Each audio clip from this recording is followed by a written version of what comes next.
We're looking at three highlights this evening. Pakistan's three-front war, Prime Minister Modi's visit to Bhutan, and the India-alliance doublespeak.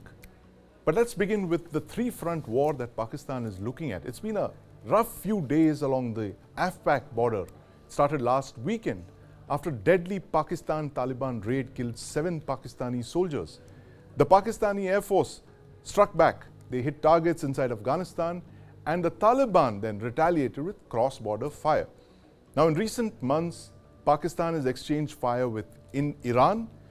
The border with India continues to remain tense. Is Pakistan now faced with a three-front problem? And joining me to discuss this, our senior journalist Imtiaz Gul from Islamabad, Mr. Subir Bhowmick in the studio here with me, as is my colleague Deepak Bhadana. Gentlemen, welcome to the News9 Plus Show. I want to start by asking Gul Saab, is Pakistan looking at problems on 3 of its 4 international boundaries, Gul Saab? Yeah, I think for all practical reasons, Pakistan currently finds itself in a three-front situation. Obviously, the front with India is quiet. Right. It's like a stalemate. Yes.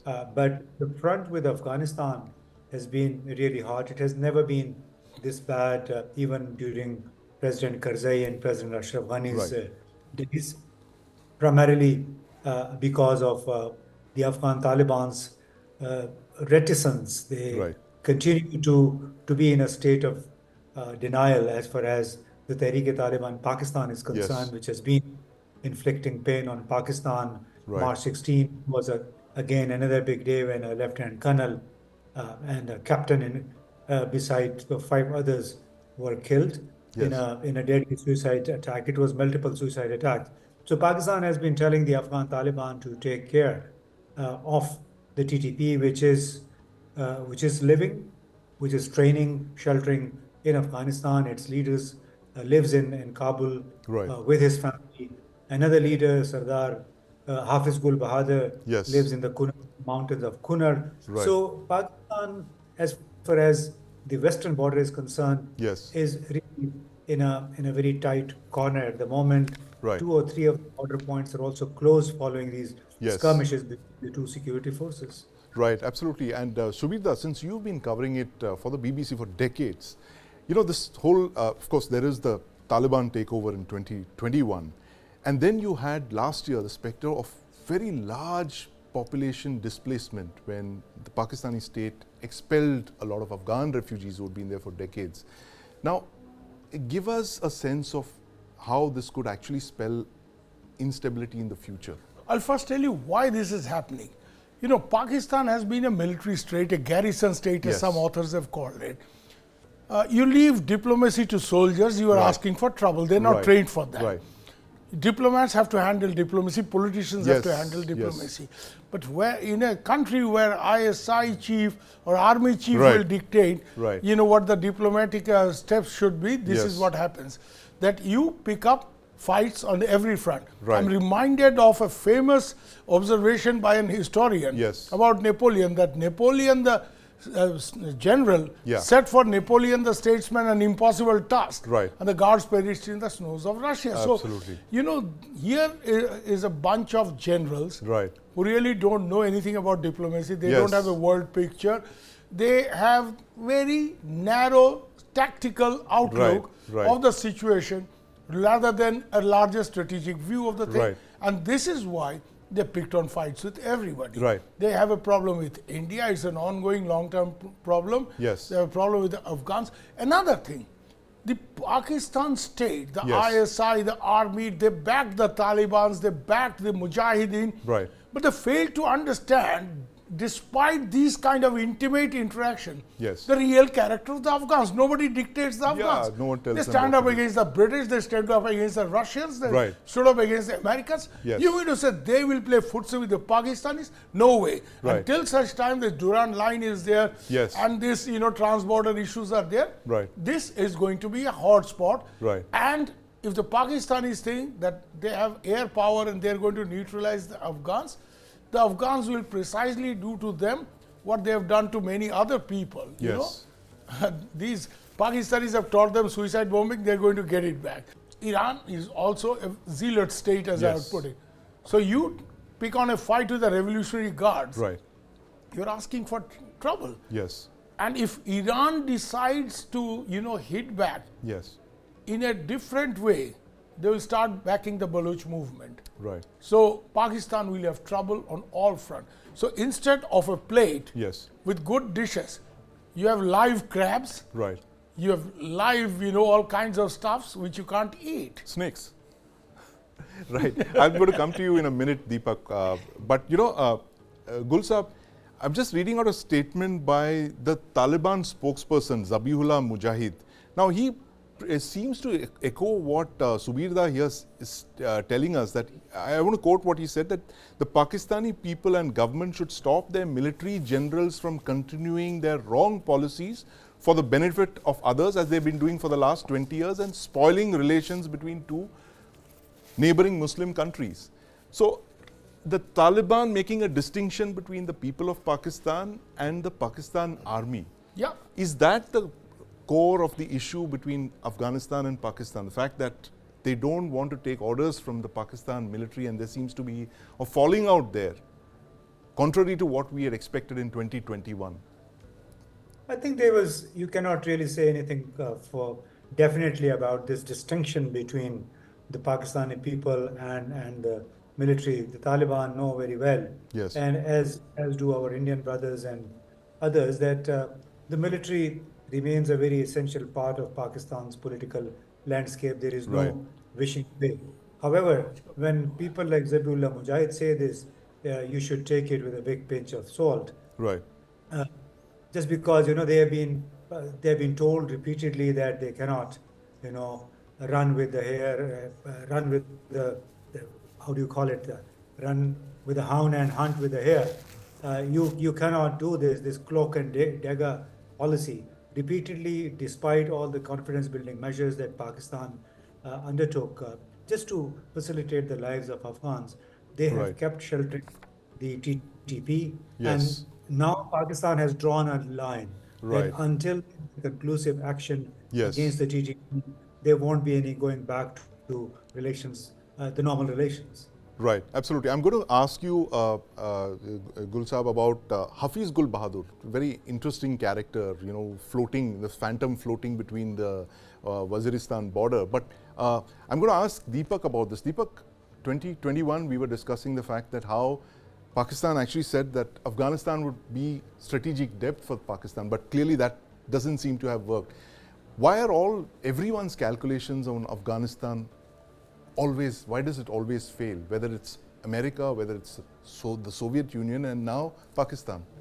I think the answer is very simple, because all these calculations leave out the Afghan sentiments. Right. I think these are calculations and dreams and aspirations of powers who project their desires and Right. aspirations onto the Afghan populace. Right. So to begin with, that is the place. But like everyone, the people who make these projections, in this case presently Pakistan, Yes. they find themselves backed up into a corner. Yes. If you look at what has happened to Pakistan in the last 3 months, Yeah. Pakistan has strategically placed itself into a very tight box, and it has no option but to retaliate. Yes. So when it came to the Iranian bombing, Right. Pakistan had no option but to retaliate. Using the Air Force. Using the Air Force, a similar case has happened with the Afghan raid. Right. Because the understanding is that should the Pakistani army fail to act, Right. it will become an example for everyone Yes. else to follow. The question is that should matters escalate, does the Pakistani state actually have the resources and, more importantly, the stomach Yes. for a full-fledged war with an enemy like the Taliban? Right. I personally don't think so. Right. Subir, you want to I want to bring out the contrast, the point Right. I was making about generals doing diplomacy Yes. and politicians. Right. Look at Bangladesh. Yes. Contrast. Right. Come out of Pakistan, inherited some of those cultures. Yes. But then Sheikh Hasina has taken complete control. The military is Right. now a professional Right. military like India. Yes. And look at Sheikh Hasina balancing India, Right. China, and the West Right. with elan and grace. Yes. Balancing India and China is not the easiest thing for a small country. Absolutely. Mr. Muizu has failed to do that. He's gone into Chinese pocket. Right. Somebody would be the reverse of it. Yes. But Sheikh Hasina brilliantly balancing both India Right. and China and the West to a large extent. So, when a politician of experience and wisdom is in charge, that's what happens. Pakistan, if the army is in charge, Yes. you're asking for trouble. I agree with Gul Saab that, Pakistan army is a part of Pakistan and all that. Yes. But I have to remind people that the Indian army does not tell Indian politicians. Right. They may have a security viewpoint when Yes. it comes to place like China or Pakistan, but they will never impose. Even great General Sam Manekshaw Yes. had to take his orders from Indira Gandhi. He could not start the war all by himself. He had to Absolutely, go yes. within the political framework. that Completely Mrs. under the political leadership. Sheikh Hasina, look, Yes. there were military coups in Yes. Bangladesh. It was a hangover of Pakistan. Right, right. General Zia, General Ershad. Yes. But over a period of time, she has taken complete control. The Right. army is now a professional military. They get drafted into a lot of UN peacekeeping. Yes. So, because their reputation as a professional force Right. has gone up, they don't interfere. Diplomacy is left to politicians, professional politicians, professional diplomats. Right. She has been taking professional diplomats into her cabinet, and that's how she can manage India, she can balance China, she can balance the West. Absolutely. And Gul Saab, two quick questions for you before we let you go. The first one is, of course, this character Hafiz Gul Bahadur, who we've been hearing of for the last couple of years. This phantom who's floating between the Af-Pak border. And there is, of course, the HGB faction is distinct from the TTP, which is the Wali Mehsood faction. Yes, Wali Mehsood. And you have the Afghan Taliban. Now, there is one view that all of these factions are separate. They're all fighting on their own. One doesn't talk to the other. But there is another view which says that in recent months, all of these factions have actually come together, and it is now one unified Taliban that is sitting on Afghanistan and in Pakistan's western border. How credible is this fact that all these factions are actually working together now to torment the Pakistani state? Well, the Afghan Taliban wouldn't have anything direct to do with either of these factions. One thing is very clear. Hafiz Gul Bahadur has been very close to the Pakistan army Right. until 2014, when He was a good Taliban back in the day. Yeah, he was, because he was helping also in development project. He was taking care, providing protection to the Pakistan army and government officials. But when the operations Zarb started in June 2014, Right. he had to flee to the Kunard province of Afghanistan, and also with him went the Haqqani network, Yes. whose seminaries, whose mosques were also demolished. So the Haqqani network is the overarching umbrella, ideological umbrella for a lot of factions that are now fighting against Pakistan, including the TTP, including Right. Hafiz Bahadur. However, the TTP is a proxy terrorist outfit. Yes. So Hafiz Gul Bahadur has also become one. And Right. Haqqani. So, and the other thing that is clear, because of this ideological umbrella, Right. all of them want the restoration of a particular area which we used to call FATA, Yes. the federally administered tribal areas. Right. So, and they have refused any compromise on this demand. Right. And this is what leads us to believe that these are all proxy terrorists whose only agenda is to destabilize Pakistan, keep inflicting pain on the Pakistani security forces. Right. And that they wouldn't have anything directly to do with the Afghan Taliban, who, however, are just looking the other way, sheltering them, hosting them. Right. And this is where the trouble begins between Afghan Taliban and Pakistan. That's where the trouble begins between Afghan Taliban and Pakistan. And Subirda, as they said once, snakes in the backyard. And the snakes today are on the western border of Pakistan. As Gul Saab was saying, they've all come together. They have different agendas. The fight for FATA continues, and Pakistan's three-front war is likely to exacerbate over the next couple of months, given the huge inflow of refugees into Afghanistan, adding to this tinderbox. But thank you very much, Gul Saab, for joining us. As always, with your insights. Subirda continues with me here in the studio. Thanks very much, Deepak, for joining us this evening. Streaming on News9 Plus. News is now content. Subscribe and get free vouchers.